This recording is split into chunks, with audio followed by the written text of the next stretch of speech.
So yesterday I made a video kind of looking at the Fender Tonemaster Bassman and kind of the news about that broke, and it was kind of interesting to me because typically digital amplifiers, right, we are used to them being quite a bit cheaper than a tube equivalent, right? Fender have kind of done something interesting here where they're making the idea of the digital modeling tube amplifier no longer really even a budget consideration. When you think, $1,500 for an amplifier, I could buy a Marshall Silver Jubilee reissue for less than that. I could buy, a used deluxe reverb reissue for £850, I think, or was it 800 that we just bought one for? I could get very reasonably priced amplifiers. A VHTD 50, for instance, I thought I got one of them for about 550 used, knew it'd be about £850. So the idea really that Fender are actually pushing up the prices of the digital modeling amp, I think is quite interesting, and maybe it might make a few other people consider whether these might be a serious option for the future. This channel is supported by TrueFire. TrueFire is an online library of lessons from some of my favourite players. There's thousands of lessons on there. You can use the promo code JNC40 to get 40% off of any of their courses.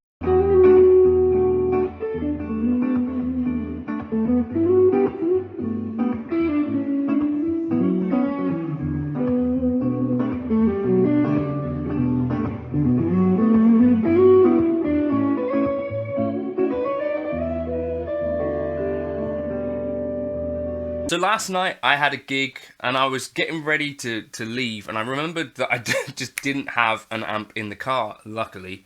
And last time I gigged with Jake, we were doing this trio thing. I took the Mattress Lightning with the Mesa Boogie EV speaker, and because I was in a bit of a rush, I was like, well, what can I grab that doesn't take up two hands that I could just get out of the door? I took the Line 6 Catalyst 100 that I bought when they first came out. Now, I've been given the Catalyst quite a bit of attention and quite a bit of praise, particularly for the clean stuff that it does. Now, I guess this is going to be significant because I think that is more or less what the people generally think of quite a lot of the amps. Like, in particular, I found a review on Reddit of a Fender Tonemaster Twin, and it was like, well, the cleans are great, but once you start to introduce drive, put a drive pedal through it, things aren't as good then, or like the Fender Super Reverb Tonemaster that I had, when you start to crank things, and again, like that pedal show, the gain isn't really quite as similar as you might think, not virtually indistinguishable anyway, when you got things set the same, like 4.5, the Tonemaster on that pedal show was basically fully clean. Anyway, besides the point, but they could do a really good clean tone. I think the Catalyst, if you're looking for an amp that does great drive tones, that is where I think the digital modeling amplifiers, to be fair, I think still are a little bit less convincing,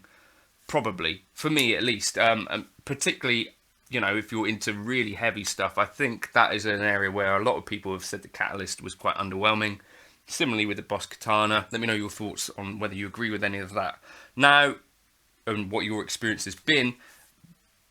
The thing is, I don't think that guitarists insist that a thing has a tube for it to become a classic. So like the Roland Jazz Chorus sticks out in my mind as an amplifier which is solid state, so it doesn't have a tube in there, and yet that is still revered and kind of known for having great tone. Is it the Rockman units? I think those are solid state as well. I could be wrong, I'll double check that, but I think those are solid state, and people love that kind of 80s vibe and kind of been going back and looking to recapture some of that. So I think the idea that an amp has to have a tube in it to be expensive isn't necessarily always true, and I guess that's what Fender are kind of doing. But I do think that if you're gonna make an amp look exactly the same as a tube amplifier and say that it sounds the same, then that's going to invite comparisons, and in some ways a good thing, because like you're going to get people that know that they like a Fender Princeton, know that they like a Fender Deluxe Reverb, that are possibly going to try one of these things, and even if it's not exact, then these people that are happy with these modelling amps, it's fine, even if it's not exactly the same as a Princeton. And quite a lot of folks say, well, it's not exact, but it sounds pretty close. And I like it for its own thing. It's lightweight. It sounds good on stage. I can get the tones that I want at different volumes. I think there is definitely something to this. But do I want to see Marshall, for instance, get into this game? Not necessarily. Do I want to see Mesa Boogie getting into this game? Again, not necessarily. Would you be interested in a Mesa Boogie modelling amp? I don't know. Would you be interested in a Marshall digital modelling amp? Again, I'm not really sure. It seems to me like if you're going to do a solid state or a modelling amp, I think it'd be quite a cool idea to just kind of maybe get away from it being like this nostalgia factor. Like Joe Bonamassa has talked about this for a while, about the guitar industry kind of being focused on nostalgia, where it's like always looking backwards, and that seems to be basically what the cycle is. And for years there have been digital modelling amps that are reasonable. You think Alan Holdsworth gigged the DG series amps, Meshuggah used to gig the Vetters. These amps have been used like digital modelling amplifiers, but more so the things that I think get deemed as classics kind of have to stand in their own right. I think as well, Randall are a brand that I can remember hearing about when, you know, I think Dimebag Darrell used to use them. PV Bandits as well, I think have quite a good reputation. These things that are not trying to be their tube counterparts, and kind of had the thought of, as I was trying to bag up some gravel in the garden, was that, you know, most guitarists, you know, maybe 95% are totally used to tones from solid state stuff, right? Even if you do have a tube amplifier, you've probably got a couple of drive pedals there. So I think in my head, most of the time when I'm thinking of not a tube amplifier, I'm thinking of digital modelling. But there is this whole other world of kind of just solid state amplifiers, which are probably very respectable. I think of Quilter, I think of like the Roland Jazz Chorus.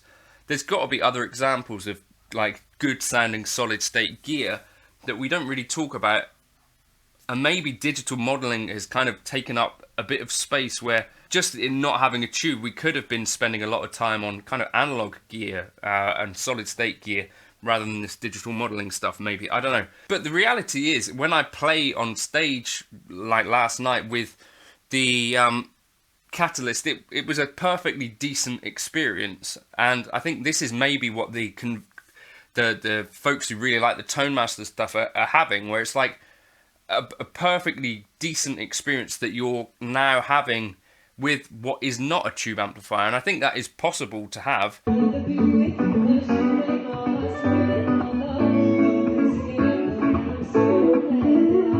Are tube amplifiers getting... It's not like they're rare, but it is kind of rare, especially where we live. So, for instance, Jake has had a couple of amps need working on, and he's like waiting now for a month for them to be repaired. And it's like, well, the amount of people out there that are still working on tube amplifiers when you live in a rural area is kind of getting a little bit tricky. So you either need a backup for sure. Could that backup be a modelling amp? I think I'd be happy with a Katana or a Catalyst as a backup. But then I'm a guy who's really happy using modelling as well. So it's a bit of a, I don't know, let me know your thoughts. Are you considering this digital modelling amp stuff? Is there something about it that puts you off? Is there something about it that doesn't work for you? I'd love to know your thoughts. If you've got any. It's just an interesting area for me, because somehow the Tonemaster series seems to touch a few more people than like a Katana or a Catalyst does. So maybe Fender onto something in terms of kind of making something simple but digital and putting it a decent unit. But would you rather see like more solid state options that are kind of all analog? Could that be a thing? I don't know. Let me know your thoughts. Cheers for stopping by.